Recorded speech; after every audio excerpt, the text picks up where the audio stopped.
สบายดีนักเรียนทุกคนเด้อยินดีต้อนรับนักเรียนเข้าสู่การเรียนการสอนของเฮาเช่นเก่าเช่นเคยเนาะซึ่งว่ามื้อนี้มาพบกับอาจารย์ปิ่นเนาะเป็นผู้ดำเนินการเรียนการสอนเช่นเก่าเช่นเคยเด้อมื้อนี้เฮาจะเรียนวิชาโลกอำตัวคือเก่าเนาะมื้อนี้อาจารย์ปิ่นจะพาเรียนบทที่24เด้อหัวบท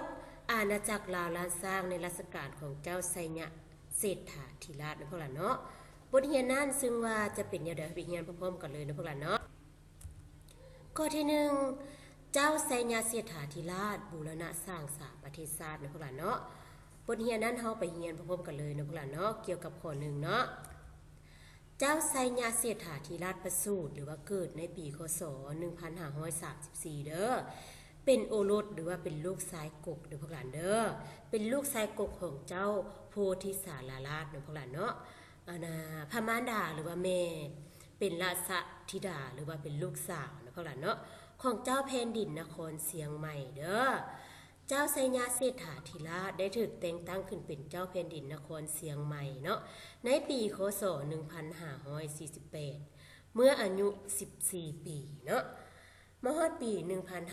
1550พระราชบิดาหรือว่าพ่อเนาะผู้เป็นเจ้าแผ่นดินอาณาจักรลาวล้านสร้างได้เสียชีวิตพวกหลานเนาะเสนาอามาตย์ทั้งหลายเนาะหรือว่าเสนาอามาตย์ฝ่ายนครหลวงเสียงทองได้เชิญเจ้าไสยะเศรษฐาธิราชขึ้นเป็นเจ้าแผ่นดินปกครองนครเสียงทองนะพวกหลานเนาะโอเคอันนี้แม่นบทเรียนบทที่1เกี่ยวกับเจ้าไสยะเศรษฐาธิราชเด้อวันนี้เฮามาเบิ่งรูปภาพเจ้าไสยะเศรษฐาธิราชพวกหลานเนาะพวกหลานจะเห็นว่ารูปปั้นของเพิ่นเนาะในยุคปัจจุบันนี้จะเหลือเพียงแต่รูปปั้นให้เฮาได้เบิ่งเนาะได้กราบไหว้ได้บูชาก็คือรูปปั้นเพิ่นจะอยู่ต่อหน้าพระธาตุหลวงเนาะและอันนี้แม่นรูปปั้นที่ว่าอยู่พระธาตุหลวงกันสมัยที่ว่ายังบ่รุ่งเรืองหรือว่าเจริญรุ่งเรืองเนาะอันนี้แม่นรูปปั้นของเจ้าไสยะเศรษฐาธิราชเด้อข้อที่2ปัญหาที่เด่นในรัชกาลของเจ้าไสยะเศรษฐาธิราชนะพวกหลานเนาะเฮาไปเรียนพร้อมๆกันเลยเนาะปัญหาที่เด่นในรัชกาลของพระองค์คือได้ย้ายนครหลวงจากเสียงดงเสียงทองมาตั้งอยู่เวียงจันทน์เนาะในปีคศ1560เด้อด้วยเหตุว่าเวียงจันทน์เป็นดินแดนที่กว้างขวางพวกหลานเนาะเมืองเวียงจันทน์หรือว่านครหลวงจะเป็นเมืองที่กว้างขวางพวกหลานเนาะอุดมสมบูรณ์ไปด้วยพืชพันธุ์ธัญญาหารเนาะสะดวกในการติดต่อพัวพันกับหัวเมืองต่างๆนับทางภายในและภายนอกเนาะพระองค์ได้ก่อสร้างกำแพงอ้อมเมืองเวียงจันทน์เนาะสร้างวัดศรีสะเกษในปีคศ1551เด้อสร้างหอพระแก้ววัดหอพระแก้วนะพวกหลานเนาะหลายคนอาจจะเคยไปบูชาไปส่งพระเนาะก็คือว่าเพิ่นสร้างหอพระแก้วในปีคศ1565เด้อสร้างพระธาตุหลวงในปีคศ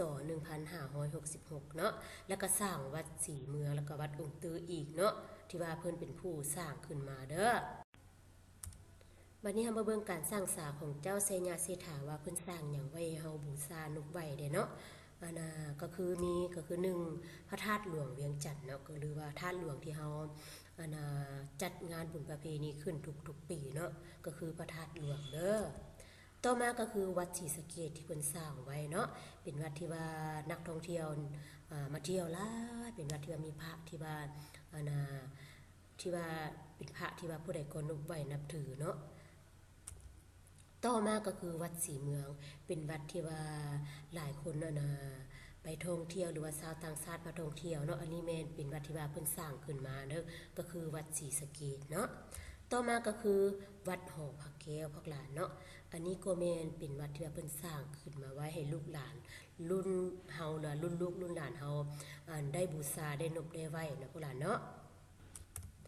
ข้อที่3อาณาจักรลาวล้านสร้างภายหลังรัชกาลเจ้าไสยะเศรษฐาธิราชนะพวกหลานเนาะเฮาไปเรียนไปพร้อมๆกันเลยเนาะหลังจากเจ้าไสยะเศรษฐาธิราชได้เสียชีวิตแล้วพญาแสนสุรินทะฤาษีได้ประกาศตนเองเป็นเจ้าแผ่นดินอาณาจักรลาวล้านสร้างแทนเนาะสภาพการในอาณาจักรลาวล้านสร้างเกิดมีความวุ่นวายขึ้นย้อนกลุ่มศักดินาลาวขึ้นขัดแย้งในเรื่องการขึ้นครองอำนาจเนาะ ส่วนโอกาสนี้ศักดินาพม่าก็ยกเนาะก็ได้ยกกำลังมาบุกโจมตีเวียงจันทน์อีกครั้งหนึ่งเนาะมาฮอนี้บทเรียนบทที่24ของเฮาก็จบเพียงเท่านี้นะพวกหลานเนาะให้พวกหลานแต่ละคนไปอ่านบทเรียนคืนมาแต่ข้อที่1หาข้อที่3เด้อพบกันในบทหน้าเนาะขอขอบใจเด้อ